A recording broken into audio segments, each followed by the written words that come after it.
제9시 기도 시간에 베드로와 요한이 성전에 올라갈새 나면서 못 걷게 된 이를 사람들이 메고 오니 이는 성전에 들어가는 사람들에게 구걸하기 위하여 날마다 미문이라는 성전문에 두는 자라.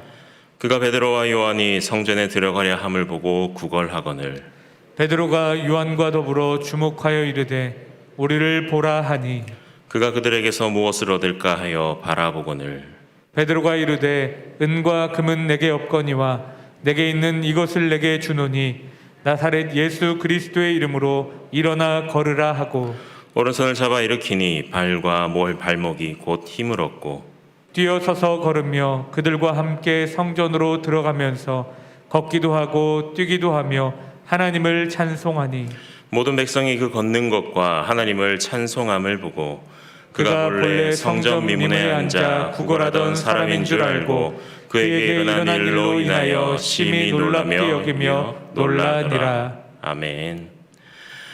옆에 계신 분들과 함께 사랑의 인사를 나눠보겠습니다. 사랑하고 축복합니다 라고 인사 나눠볼까요? 사랑합니다, 축복합니다. 한 가지 더 인사를 나눠보도록 하겠습니다. 오늘 투표는 하셨습니까? 라고 말을 여쭤볼까요? 오늘 투표는 하셨습니까? 네, 별 말씀 없으신 분들은 빼먹으신 분들. 네, 오늘 대통령 선거가 이제 끝이 났죠. 네, 누가 대통령이 되었는지는 우리의 손을 이제 떠나게 되었습니다. 이제 결과가 어떻게 되었든 당선되신 분이 꼭 하나님의 정의와 하나님의 말씀, 그 하나님의 공의를 이 땅 가운데서 실현해 나가는 지도자가 되게 해달라고 이제부터 열심히 기도해야 될 것입니다.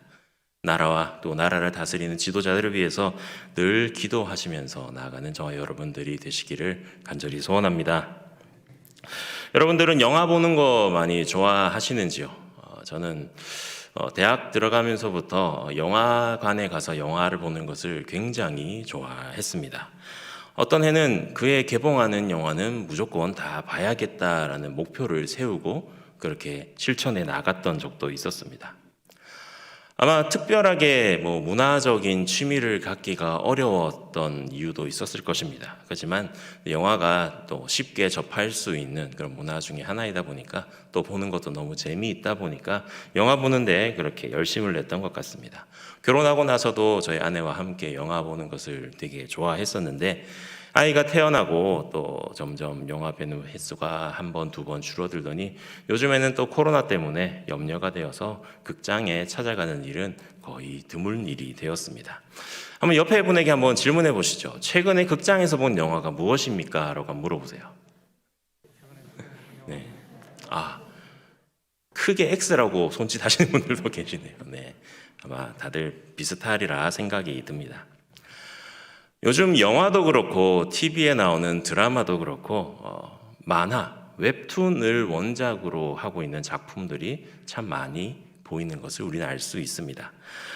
그 가운데 몇 년 전 개봉해서 많은 사람들의 관심을 끌었던 영화가 있었습니다. 바로 신과 함께라는 영화입니다. 2017년에 개봉하고 또 2018년에 2편이 개봉하였던 영화였는데요. 저는 이 영화를 웹툰으로 먼저 처음부터 끝까지 다 읽고 그렇게 영화를 봐서 그런지 웹툰의 재미보다는 조금 못하다라는 생각은 들었습니다. 하지만 영화 나름대로 디자인이라든지 연출 그리고 CG 이런 것들 참 잘 만들었구나라는 노력이 참 대단했다라는 생각이 드는 그런 흥미있는 영화였습니다. 나름대로 흥행에도 성공했습니다. 1편, 2편 각각 1,000만 명이 넘는 사람들이 그 영화를 관람했습니다. 아마도 사후 세계, 지옥이라는 것에 대해서 많은 사람들이 관심을 가지고 있었기 때문에 이런 영화에 더 많은 관심을 가지지 않았나 하는 생각이 들었습니다.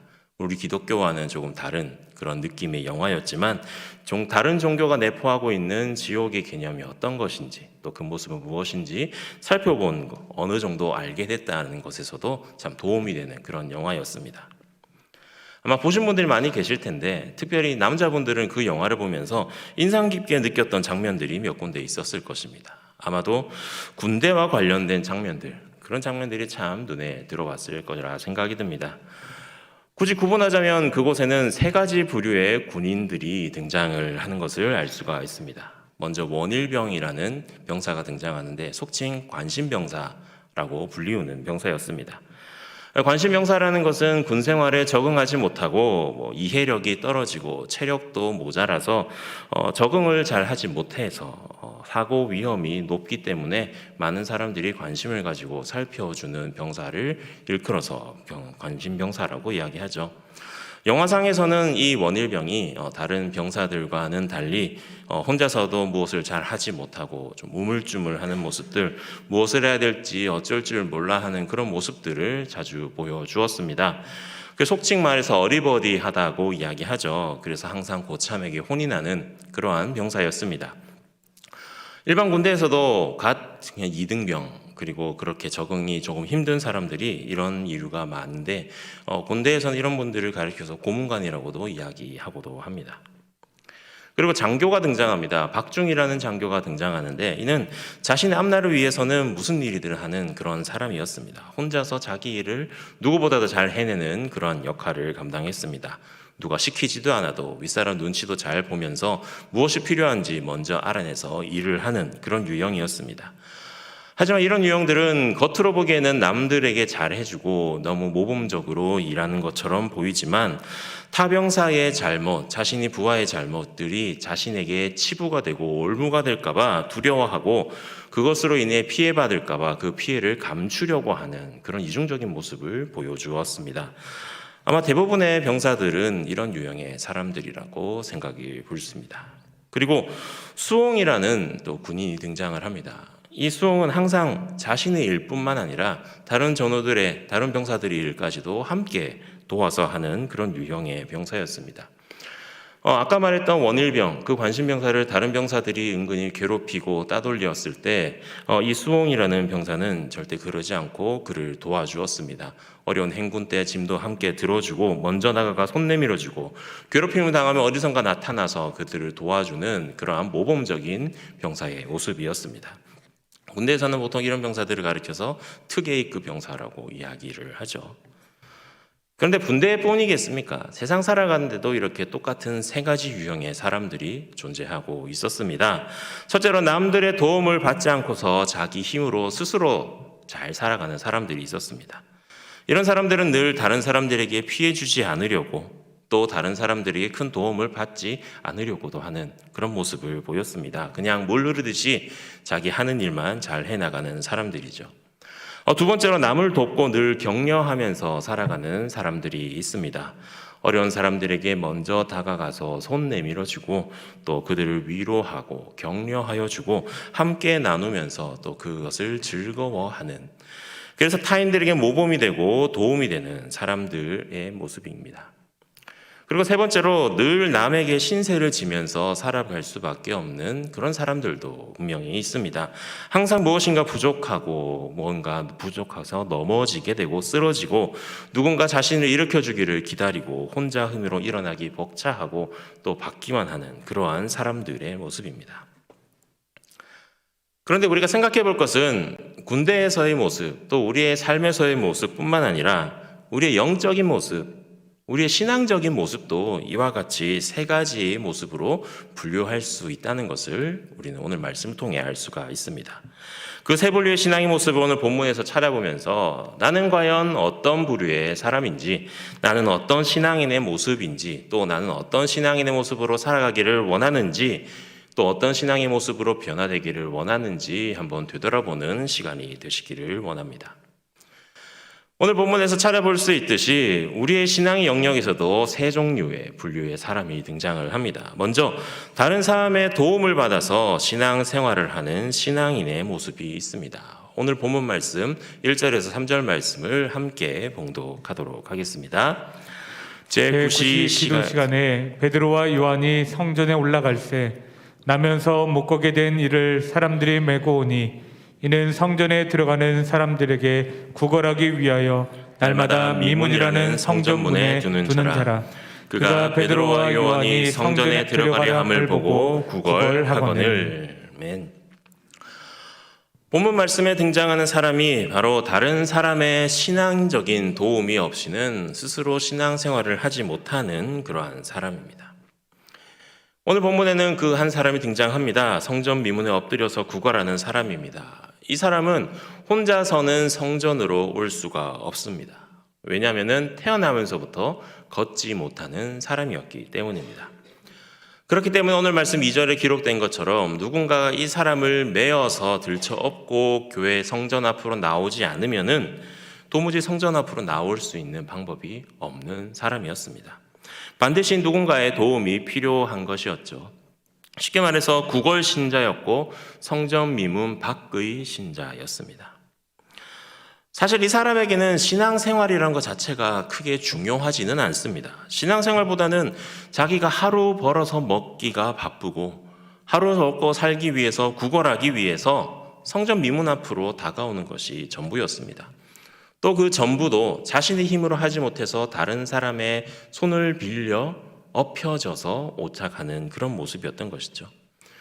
그리고 그곳에 도착하여서도 자신의 신앙을 생각하기보다는 다른 사람들에게 손을 내밀어서 구걸하는 것이, 도움을 요청하는 것이 더욱더 절대적이고 중요했던 그러한 사람이었습니다. 혹 마음에 예배 드리고 싶은 마음, 마음에 믿음을 가지고 싶은 마음, 또 어떤 절대자에게 간절히 매달리고 외치고 싶은 그런 마음이 생긴다고 할지라도 스스로 그것을 해결해낼 수 있는 능력이 없는 그러한 사람이었습니다. 제가 사역을 하기 전에는 잘 몰랐는데 사역을 하고 나서부터 생각보다 이런 분들이 참 많이 있다라는 것을 발견하게 되었습니다. 주위를 둘러보면은 이런 사람들이 너무나도 많이 보이더라고요. 하나님을 알지 못하는 사람들, 알지 못하는데 내 삶은 너무 힘들어서 어디 도움을 청하고 싶지만 아무도 그를 도와주지 않는 사람들, 힘들고 어려운 일이 나를 둘러싸고 있는데 혼자 힘으로는 그것을 해결할 수 없는데 하루하루 겨우 살아가고 있는데 날 도와주는 어떤 사람을 만나고 싶은데 하나님이란 분이 계시다면 만나보고 싶은데 어떻게 해야 될지도 모르고 어디로 가야 할지도 모르고 무엇을 해야 될지 모르고 아무도 가르쳐주는 있기가 없는 그런 초보의 그런 신앙, 초보도 가지지 못하는 그런 신앙의 모습들이죠. 교회에서 아픈 마음을 겪어 상처가 있어 일어나지 못하고 또 하나님 앞으로 나오지 못하는 영적인 환자들의 모습들, 그런 사람들이 우리 곁에는 얼마나 많이 있습니까? 그들은 스스로가 신앙의 모습을 지켜나가기가 어렵습니다. 그들에게는 신앙의 도우미들이 필요합니다. 그들은 지금도 어쩌면 성전 미문에 앉아서 손 내밀고 있는 그런 모습을 우리에게 보여주고 있을 수도 있습니다. 그런데 그들과는 다르게 성전으로 유유자적 예배를 드리고 가는 사람들이 등장합니다. 오늘 본문 9절과 10절 말씀을 또 함께 봉독하겠습니다. 모든 백성이 그 걷는 것과 하나님을 찬송함을 보고 그가 본래 성전 미문에 앉아 구걸하던 사람인 줄 알고 그에게 일어난 일로 인하여 심히 놀랍게 여기며 놀라니라. 아멘. 성전 미문에 앉아 구걸하던 사람을 알아보고 놀랐던 사람들이 등장합니다. 이들은 왜 놀랐을까요? 매번 성전 미문을 지나갈 때 앉아서 걷지 못하고 구걸하던 그 사람이 갑자기 일어나서 뛰면서 하나님을 찬양하는 모습을 보았기 때문입니다. 이들은 혼자서 신앙하는 신앙인들의 모습이라고 볼 수 있습니다. 다른 사람의 도움 받지 않고 스스로 시간이 되어서 예배드리러 성전에 올라갔습니다. 자신이 하나님 앞에 기도하고 예배드리는데 신앙생활하는데 아무런 문제가 없는 사람들이었습니다. 신앙생활하는 데 있어서 뭐 작은 어려움, 고난이 있을지 모르지만 좀 가지 못할 정도로 큰 고난, 큰 어려움은 없는 사람들이었습니다. 무난하고 당연하게 성전에 올라가서 기도하는 것이 너무나도 일상적인 그런 모습의 사람들이었던 것이죠. 익숙하게 나도 자신의 그런 신앙을 지켜나가는 그런 부류의 사람들이었습니다.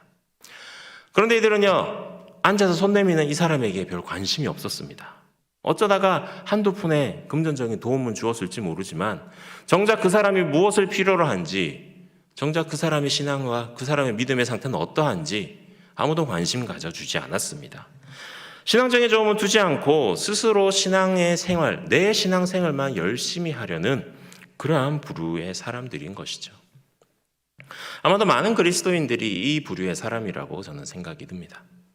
다른 사람의 영적인 상태보다는 내 신앙의 상태가 어떤지가 더 중요하게 생각하고, 나만 예수 잘 믿으면 되지, 나만 교회 잘 나가면 되지, 뭐하러 귀찮게 다른 사람들까지 신경을 써야 되나, 다른 사람들에게 싫은 소리 들어가면서 내가 신앙생활 해야 되냐라면서 관심을 갖지 않는 것이죠.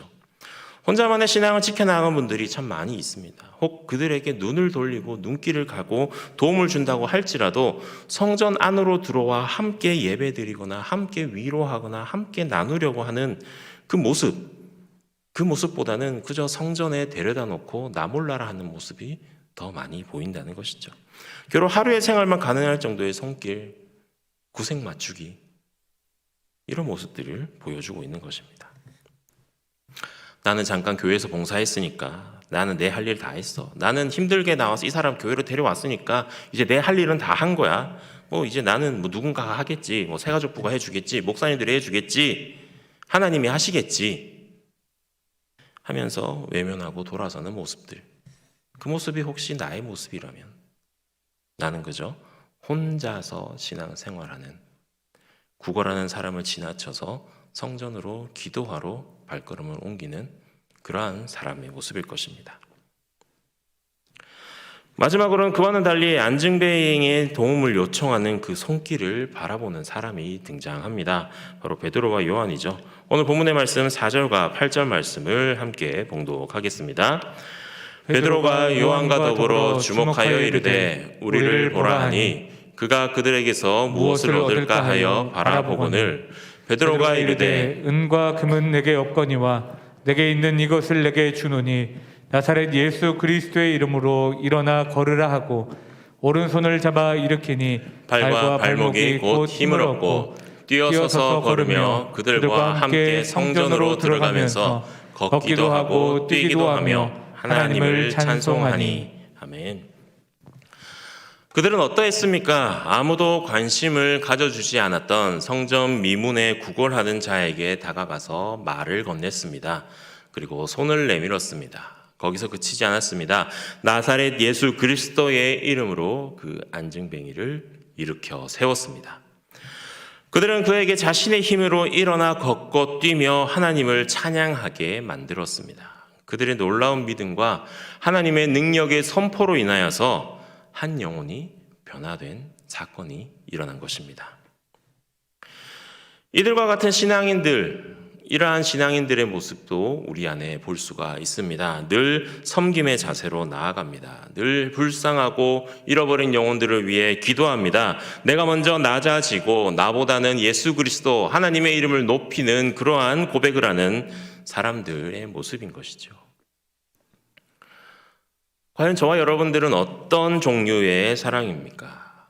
어떤 부류의 신앙인의 모습을 가지고 계십니까? 또 어떤 신앙인의 모습이 되고 싶으십니까? 더 나아가 우리 주님께서는 우리에게 어떠한 신앙인의 모습이 되라고 말씀하고 계십니까? 사실 처음에 베드로와 요한도 혼자 스스로 신앙생활하는 사람이었습니다. 복음서 아무리 살펴봐도 이들이 다른 사람의 신앙을 도와주었다라는 사건이 등장하지는 않습니다. 오히려 예수님께 나아오는 아이들을 가로막았고 자신들이 지위와 이익을 생각하면서 더 높은 자리에 오른편에 좌편에 들어가면서 논쟁하는 모습은 보여주었죠. 하지만 그들이 변화되었습니다. 주위를 바라보게 되었습니다. 손을 내밀게 되었습니다. 그리고 잡아주고 이렇게 세워주게 되었습니다. 그리고 사람을 변화시켜서 하나님을 찬양하게 하였습니다. 과연 무엇이 이들을 변화시켰을까요? 무엇이 베드로와 요한을 변화된 삶의 모습으로 나타나겠을까요? 우리는 두 가지에서 그것을 찾을 수가 있습니다. 먼저는 기도가 그들을 변화시켰습니다. 오늘 본문 1절 말씀을 다시 한번 같이 읽도록 하겠습니다. 제9시 기도 시간에 베드로와 요한이 성전에 올라갈새. 아멘. 9시란 시간은 한국 시간으로는 오후 3시를 말합니다. 유대인의 시간에 6을 더하면은 지금 우리가 살아가고 있는 한국의 시간대가 된다고 하죠. 이 시간에 우연히 베드로와 요한이 기도하러 성전에 올라갔을까요? 이 6시, 지금 우리에 따른 그 9시라는 시간, 우리에 따르는 3시라는 것을 한번 생각해 보시기 바랍니다. 3시가 가장 더운 시간 아닌가요? 가장 더운 시간. 그리고 일하시는 분들은 3시가 가장 열심히, 가장 집중돼서 일하고 있는 시간 아닌가요? 그런 시간에 기도한다는 거 정말 쉽지 않은 것입니다. 쉽지 않은 일이죠. 그것도 습관을 들여서 매번 3시야로 평소와 같이 올라간다는 거, 그건 결코 쉽진 일이 아닙니다. 쉬운 일이 아님에도 불구하고 주님을 사랑하는 마음에 좋은 습관을 따라서 규칙적으로 성전에 올라가서 기도하는 모습을 보여주었다는 것입니다. 제가 지금은 이렇게 좀 살이 다시 쪘는데 저도 한때는 날씬한 때가 있었습니다. 웃으실 줄 알았습니다. 네.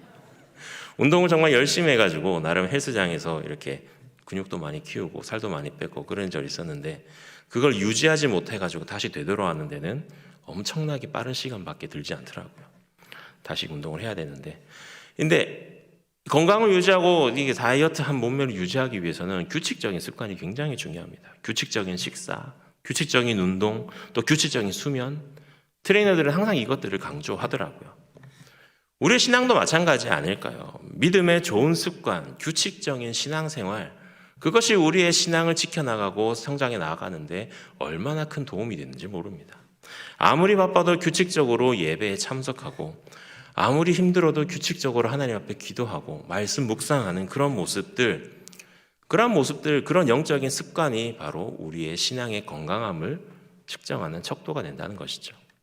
오늘 학기는 여러분들도 신앙의 좋은 생활 습관을 들이셔서 건강한 영적인 성도님들이 되시기를 간절히 소원합니다.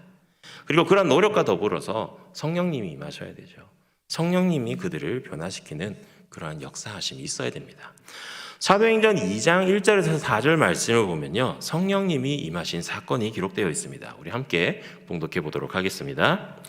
오순절 날이 이미 이름에 그들이 다 같이 한 곳에 모이더니 호련히 하늘로부터 급하고 강한 바람 같은 소리가 있어 그들이 앉은 온 집에 가득하며 마치 불이 혀처럼 갈라지는 것들이 그들에게 보여 각 사람 위에 하나씩 임하여 있더니 그들이 다 성령의 충만함을 받고 성령이 말하게 하심을 따라 다른 언어들로 말하기를 시작하니라. 아멘.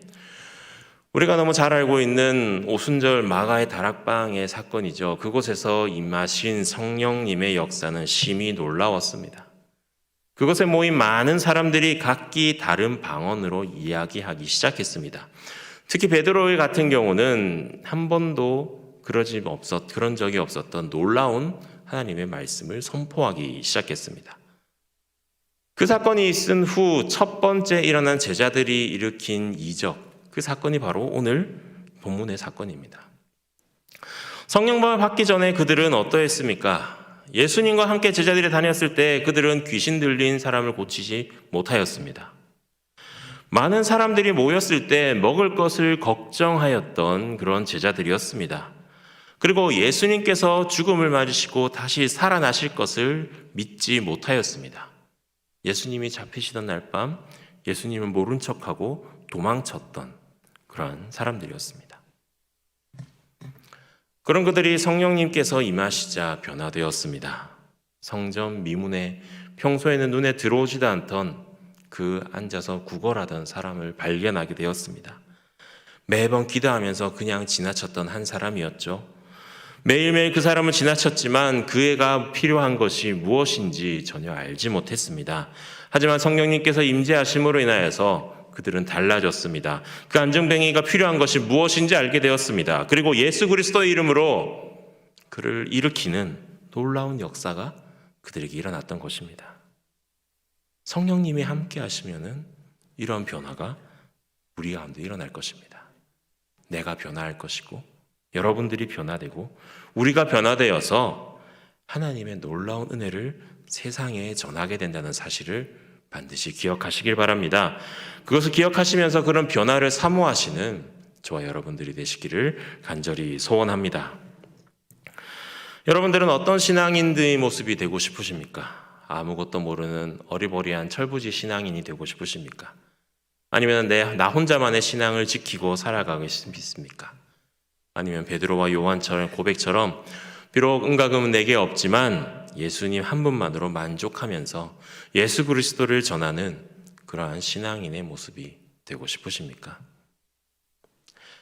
어떤 신앙인으로 살아가든지 그 선택은 우리의 몫일 것입니다.